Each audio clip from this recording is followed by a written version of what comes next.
Hi, my name is Lucas. I'm one of the interpreters here at the Jamestown Settlement. And for 170 years, England's calendar was out of alignment with the rest of Europe. Let's talk about why that is.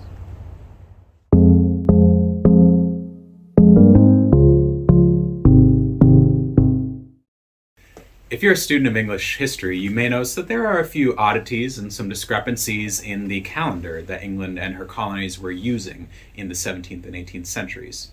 You may notice that traditionally the English at the time period did not start their new year on January 1st, but rather on March the 25th.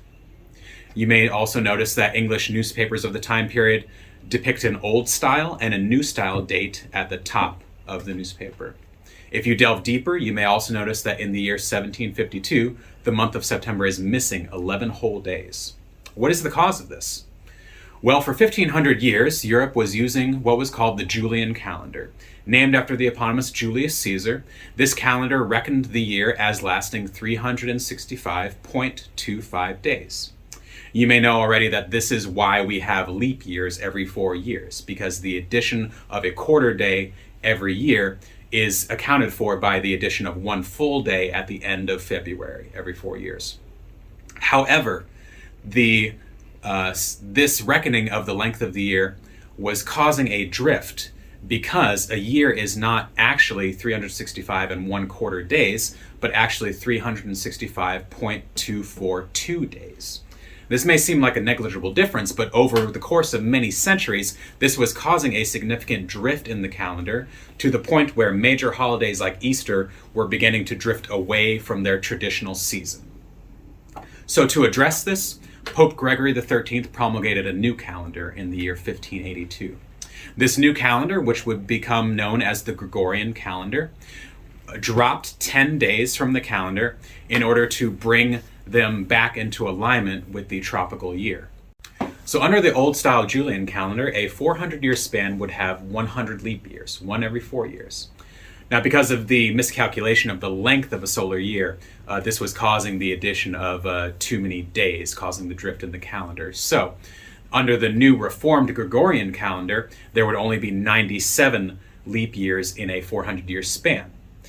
Century years that were only divisible by 100 and 400 would be leap years. So, the year 1600 and the year 2000 are leap years, but the years 1700, 1800, and 1900 are not leap years. England, as a Protestant nation, was not one of the first to accept this newly reformed calendar that was proposed by the Pope. They would remain 10 days behind the rest of Europe, which had switched to the Gregorian calendar, and they would also retain their traditional New Year's Day on March the 25th, which, being the Feast of the Annunciation of the Virgin Mary, was exactly 9 months prior to Christmas Day. So, 170 years later, English Parliament would adopt the Calendar Act and to bring them back into lockstep with the rest of Europe using the new calendar. To do this involved a couple of steps. First, it involved the shortening of the year 1751, which traditionally began on March 25th and would now end on the New Year's Eve of December the 31st. Secondly, in the month of September of the year 1752, 11 days were dropped to catch them up to the rest of Europe on the Gregorian calendar. So after England and her colonies had adopted the new reformed calendar, certain dates had to be realigned. For example, George Washington's birthday under the old Julian calendar was February the 11th, 1731, and that was toward the end of the year on that calendar. Under the new calendar, his birthday was moved to February the 22nd, 1732, which was toward the start of the new year on the new calendar. Calendar reforms are a very complex topic. We've tried to keep it simple today, but imagine if you woke up tomorrow and lost 11 days of your life. How would you feel? Leave a comment below, and remember, time is always of the essence.